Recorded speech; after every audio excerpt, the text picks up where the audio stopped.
hoy les voy a contar cómo fue que yo decidí estudiar chino mandarín. Oh, Shayula. Nos cayó la lluvia, pero 我今天要跟你们说我为什么开始学习中文，然后学习中文的过程中什么是最重要的。来吧。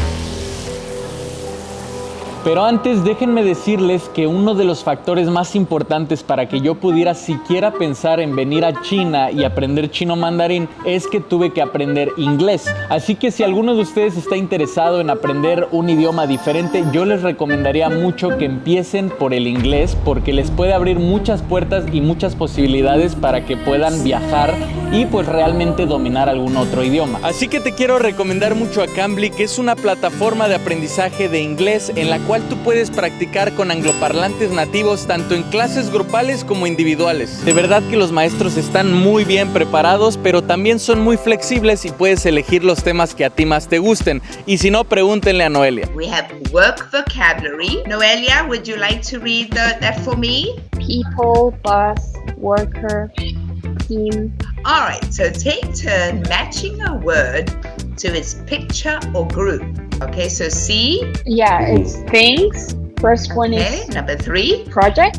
Yeah, number 7 is schedule. And then 11 is to-do list. Perfect. Good pronunciation. Además, en este momento tienen un 50% de descuento en su curso para principiantes por tiempo limitado. Y aquí abajo te voy a dejar un código, así que chécatelo y ahora sí volvamos al video. Estamos en nuestros primeros pasos. Ni hao, ni hao. Está amargado. Está hablando por ¿Y yo? teléfono.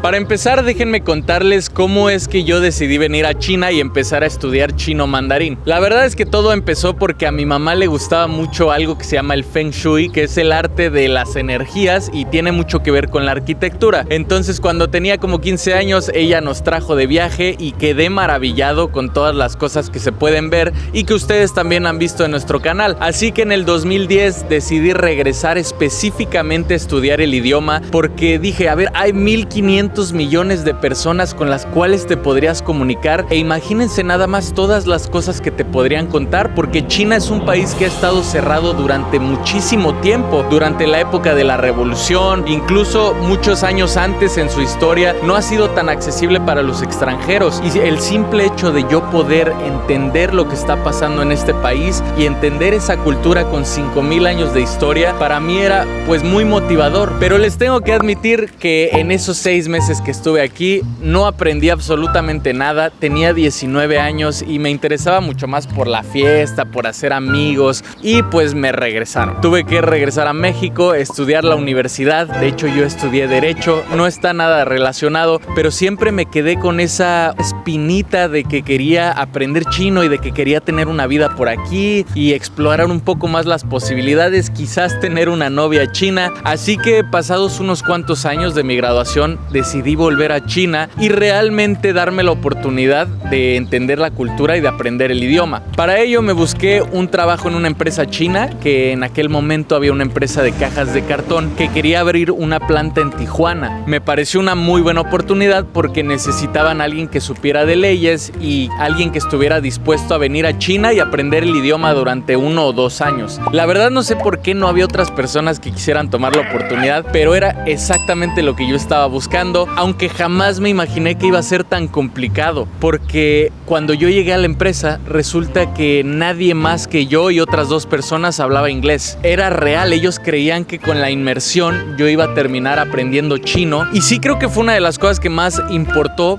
por los puntos que les voy a contar a continuación. El primer punto es empezar con un porqué. Cuando quieras hacer cualquier cosa en la vida, yo creo que es muy importante encontrar tu motivación, porque empezar a aprender un idioma desde cero es un camino bastante largo que va a requerir de mucha persistencia y motivación. Por ejemplo, yo llevo 4 años estudiando chino mandarín y no les podría decir que ya lo domino al 100%. Entonces, ese por qué puede ser muchas razones diferentes. Por ejemplo, puede venir desde la necesidad, como fue mi caso, que yo estaba en una oficina rodeado de gente china que no hablaba mi idioma, ni siquiera hablaban inglés, pues me sentía muy incómodo asistiendo a las reuniones de trabajo, yendo a las cenas, mientras que yo era la única persona que no entendía lo que estaba sucediendo a mi alrededor. Eso me daba la motivación motivación para todos los días llegar en la mañana y ponerme a estudiar 1 o 2 horas, porque si no sabía que al día siguiente iba a tener que seguir siendo esa persona que no entiende lo que está sucediendo a su alrededor. Pero eso no significa que ese sea el único motivo. Hay otras personas como mi hermano que encontraron esa motivación en el deseo. ¿Y a qué me refiero con deseo? Mi hermano tiene una novia china. Obviamente cuando él la conoció no podía comunicarse con ella en lo absoluto, entonces no le quedó de otra más que empezar a estudiar el idioma para poder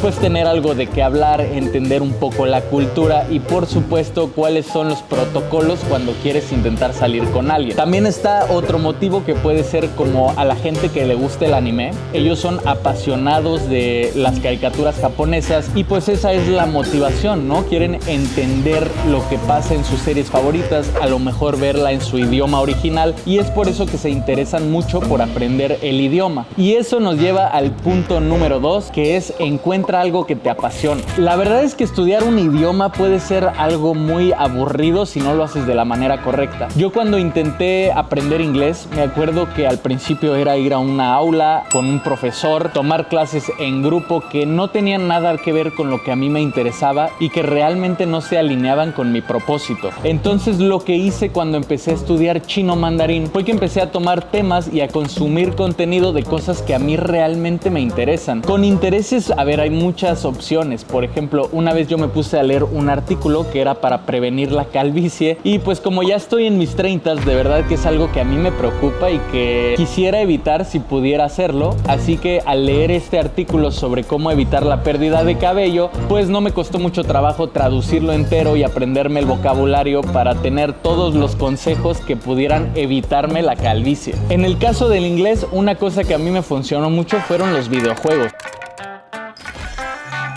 Cuando yo era niño, la verdad es que no había tantos videojuegos que se tradujeran al español. Entonces no me quedaba de otra más que aprender las palabras clave que necesitaba para pasar los juegos como Mario, Zelda y todos esos de Nintendo que en aquel tiempo eran tan populares. Y me acuerdo que llamaba a mi papá para que me las tradujera y eventualmente me fui aprendiendo las palabras. Porque realmente el estudio no es ponerse a leer un libro y aprenderse palabras. Yo creo que la memorización es una de las peores maneras de aprender si solo lo haces por memorizar una lista de palabras. Pero cuando en realidad tiene un sentido para ti, cuando tiene un propósito como entender ese episodio que tanto te gusta de tu anime favorito, no te va a costar ningún trabajo. Así que recuerden, estudien temas que se alineen con sus propios intereses para que les emocione mucho la hora de llegar a estudiar. Pero ahora pasemos al punto número 3. No tengan miedo de cometer errores. Este punto está muy relacionado con el anterior porque si lo piensan, los videojuegos son una manera excelente de aprender que cometer errores no necesariamente tiene que ser algo malo. Cuando tú estás jugando un videojuego como Mario, pues te tienes que morir muchas veces y revivir en ciertos lugares para seguir probando y descubrir cuál es la mejor manera de seguir progresando en el juego. Pero yo creo que hasta el día de hoy el sistema educativo que tenemos nos ha enseñado a tenerle miedo a los errores. Cuando estamos haciendo un examen, una de las peores cosas que nos puede pasar es reprobar. Y entonces nosotros desarrollamos como que un miedo a equivocarnos. Pero si tú ves el aprendizaje de idiomas como lo que es una herramienta para comunicarse con otras personas, no te vas a encontrar en esa situación, no tienes por qué hablarlo a la perfección y seguramente no vas a poder hacerlo dentro de mucho tiempo. Así que recuerda, si quieres aprender un idioma, sé como Mario, atrévete a fallar, atrévete a caerte, atrévete a perder vidas y solo así vas a poder realmente aprender.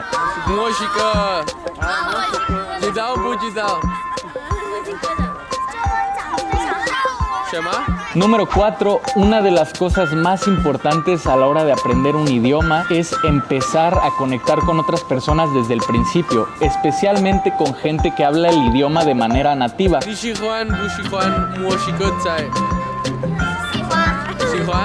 Porque si lo piensas, un bebé aprende un idioma pues con la repetición de sus familiares. Al estar hablando con una persona nativa, te vas a ir dando cuenta de cuáles son los modismos que utiliza, cuáles son las palabras que utiliza y al mismo tiempo la misma necesidad de comunicarte con él y de poder transmitir tus ideas, pues va a obligar a tu cerebro a que se ponga a trabajar al máximo. Yo recuerdo que algunas de las veces en las que más he aprendido es cuando he querido transmitir alguna idea o algún mensaje y no he podido hacerlo porque es muy frustrante y el cerebro al entender eso te ayuda a recordar recordarlo. Cada vez que alguien te corrige o cada vez que se te olvida una palabra, pues te va a ser mucho más fácil en la siguiente conversación, porque va a crear como que una impresión en tu cerebro de lo que no pudiste transmitir. Pero al mismo tiempo, comunicarte con personas de otras nacionalidades, entender cómo piensan, entender su cultura y compartir sus experiencias de vida es algo tan recompensante que te va a resultar muy motivador darte cuenta de que ya estás conectando con personas con las que a lo mejor nunca en tu vida hubieras tenido la oportunidad de hacerlo. Además, te va a empezar a acercar muchas oportunidades, así que recuerda, no importa si estás en el nivel 1 o en el nivel 10, lo más importante es que te comuniques con gente que ya habla ese idioma. Como dirían en mi pueblo, dime con quién te juntas y te diré quién eres, porque realmente resulta muy motivador estar rodeado de personas que tienen los mismos objetivos que tú. Pero ahora hablemos de los diferentes métodos de estudio que he probado a lo largo de los 4 años que he estado estudiando mandarín y durante los muchos años que he estado estudiando inglés. Por una parte está el autoestudio y por otra parte está el estudio formal.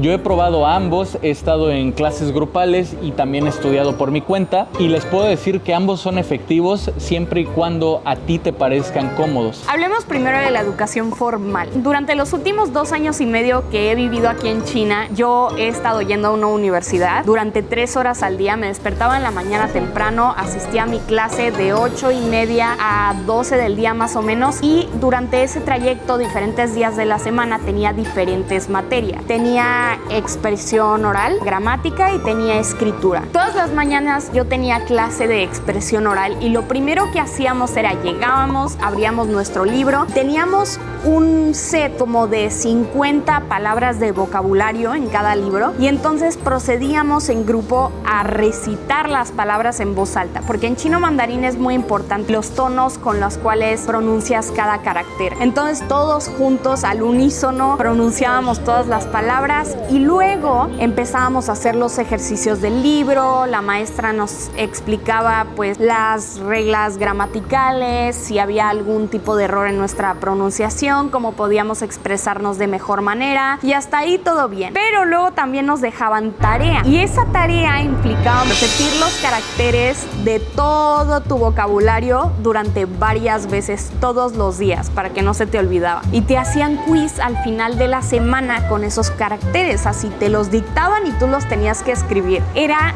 súper difícil y a veces un poco desmotivante tener que aprender palabras que a lo mejor ni siquiera eran útiles para ti. Yo una vez aprendí caña de azúcar, creo que nunca voy a usar esa palabra y se me clavó en el cerebro bien severo. Pero hablemos de los pros y los contras de la educación formal. Por una parte, te ayudan mucho a iniciarte en este proceso de aprendizaje de idiomas, y la realidad es que al principio no tienes una base con la cual guiarte, porque al principio hay mucho contenido y es difícil saber por dónde comenzar. De hecho, no recuerdo si alguna vez leí en un libro que para hablar fluidamente un idioma necesitas 625 palabras, lo cual fue una gran motivación. Además, este tipo de cursos te ayuda a familiarizarte con el contenido que puedes utilizar para aprender por ti solito. Y otra cosa padre de estos cursos es que como estás en un grupo de personas que tienen el mismo objetivo que tú, que están estudiando el idioma y todo, de repente llega tu examen, él tiene un 9 y tú tienes un 0, y entonces algo tienes que hacer para mejorar. Pero ahora los contras.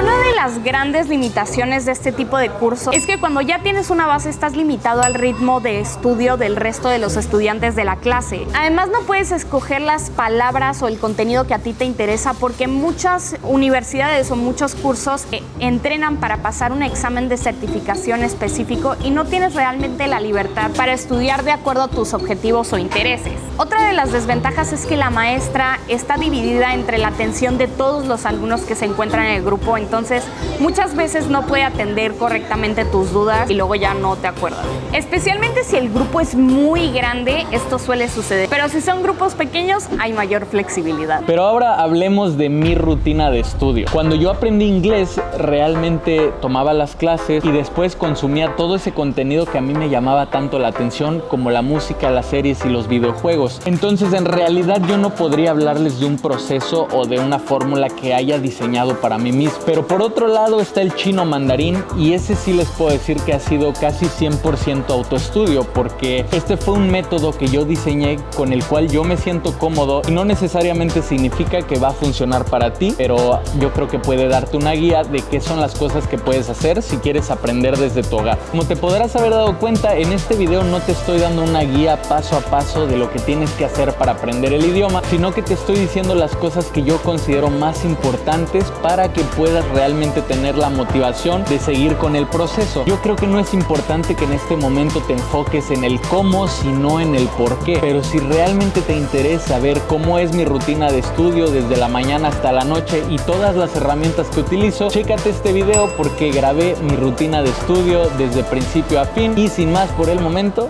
Zaijian.